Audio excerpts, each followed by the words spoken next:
Çınar. Bugün iç kısmı elma parçacıklı, dışı beyaz çikolatalı muz kaplı, bir o kadar lezzetli ve özel bir tarif ile karşınızdayım. Eğer siz de bu tarifimi evlerinizde denemek isterseniz, her evde bulunduğunu düşünmediğim bazı malzemeleri temin edebilirsiniz.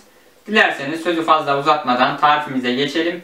Keyifli seyirler. Bu tatlıyı iç kısımdan dış kısma doğru yaparak gideceğiz. İlk önce elmalı kısmı yapacağız.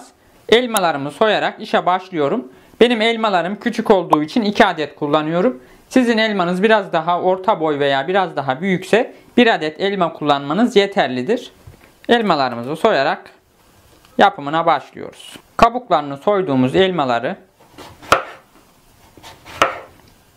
ilk önce bu şekilde, daha sonra uzunlamasına kesiyoruz.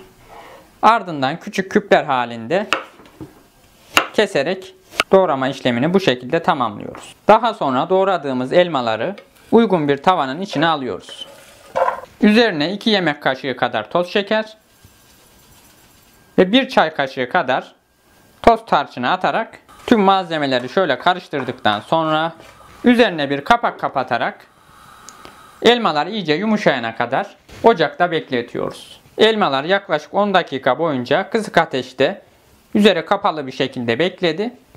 Şimdi çok az miktarda bir suyun içine 1 çay kaşığı kadar mısır nişastası ekliyorum. Ve suyun içinde iyice karıştırıyorum. Ve bu nişastalı suyu da elmaların içine ekleyerek orta ateşte biraz kıvam alana kadar karıştırıyorum. Biraz kıvam aldıktan sonra ocağımın altını kapatıyorum.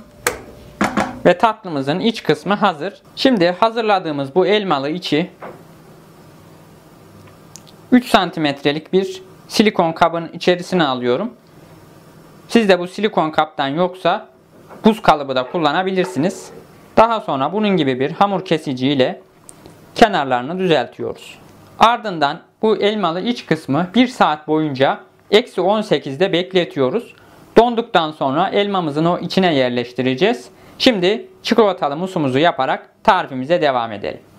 Beyaz çikolatalı musumuz için 2 adet yumurta sarısını uygun bir kaba alarak toplam 60 gram yarım çay bardağı toz şekeri üzerine ekleyip iyice çırpıyoruz. Yumurta sarısı iyice rengi açıldıktan sonra, biraz kabardıktan sonra 1 su bardağı süt ekliyorum. Ve 15 gram 1 yemek kaşığı dolusu mısır nişastasını da ekleyip tekrar karıştırıyoruz. Şimdi de hazırladığımız bu karışımı uygun bir tencerenin içerisine alıyoruz. Daha sonra ocağımızın altını açmadan 3 yaprak, toplam 6 gram yaprak jelatini soğuk suyun içerisine ıslatıyoruz. Daha sonra ocağımızın altını orta ateşte açarak kaynama noktasına gelene kadar sürekli karıştırarak ısıtıyoruz. Kaynama noktasına geldikten sonra kıvamı gördüğünüz gibi biraz koyulaşacaktır. Bu aşamada ocağımızın altını kapatabiliriz. Burada yumuşayan yaprak jelatinlerimizi alıyoruz. Suyunu süzüyoruz.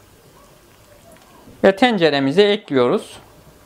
Aynı zamanda burada da 80 gram beyaz kuvertür çikolatam var. Çikolatamı da ekliyorum.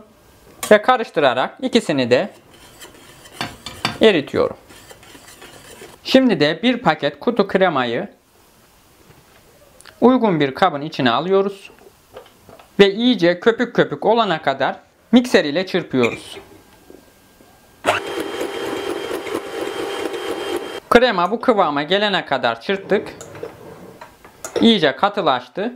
Şimdi hazırladığımız çikolatalı karışım ile birleştirme zamanı. Hazırladığımız bu çikolatalı karışımı çırptığımız kremanın içine ekliyoruz. Daha sonra aşağıdan yukarıya doğru kapatarak güzelce karıştırıyoruz. Mikser ile karıştırmamızın nedeni kremamızın o köpüğünün sönmemesi. Şimdi tatlımızı birleştirme işlemine başlayabiliriz. Bu iç kısmını oluşturacak elmaları şu şekilde 2 tanesini çıkarıyorum. Şu kenar kısmından bastırdıkça zaten elinizin sıcaklığıyla birleşecektir. Bu şekilde elmalarımızı birleştiriyoruz. Hazırladığım beyaz çikolatalı bu musu 6 cm çapındaki başka bir silikon kabın içerisine aktarıyorum. Kenarlarını şu şekilde düzeltiyoruz. Daha sonra elma ile hazırladığımız bu içleri bu çikolatalı musumuzun tam ortasına yerleştiriyoruz. Ve 1 saat boyunca tekrar eksi 18 derecede bekletiyoruz. Yapacağımız tatlının ilk tarafı donduktan sonra kalan çikolatalı musumuzu da silikon kabımızın diğer tarafına ekliyoruz. Ardından donmuş bu parçaları kabımızdan çıkarıyoruz. Ve şu şekilde kapatıyoruz. Şimdi tekrar 1 saat boyunca eksi 18 derecede bekleteceğiz. Ardından dış kısmını kaplayıp servise hazır hale getireceğiz. Bu tatlımızı kaplamak için çikolata eriteceğiz. 150 gram beyaz pul çikolatayı benmarimizin üzerine koyuyoruz. Ve daha sarımtırak, elma rengine daha yakın bir renk vermesi içinse yağ bazlı sarı toz gıda boyası kullanacağım. Eğer su bazlı sıvı gıda boyası eklerseniz bu aşamada çikolatanız katılaşacaktır ve kaplama işlemi oldukça zor olacaktır.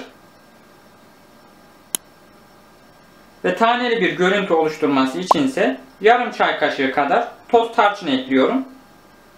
Çikolatamızın tamamı eridi. Hem istediğimiz renge hem de istediğimiz o taneli görüntüye sahip. Şimdi tatlımızı bu çikolatamız ile kaplama zamanı. Elma şeklini verdiğim çikolatalı muslara bir adet çöp şiş batırıyorum. Ardından silikon kaptan çıkararak dışını bu çikolata ile kaplıyorum.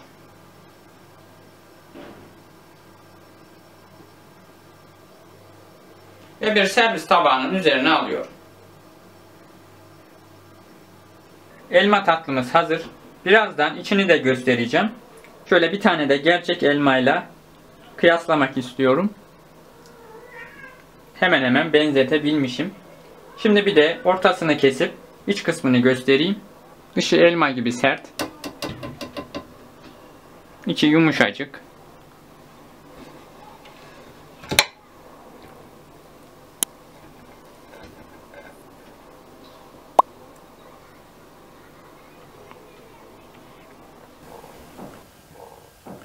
Şöyle bir kaşık alayım.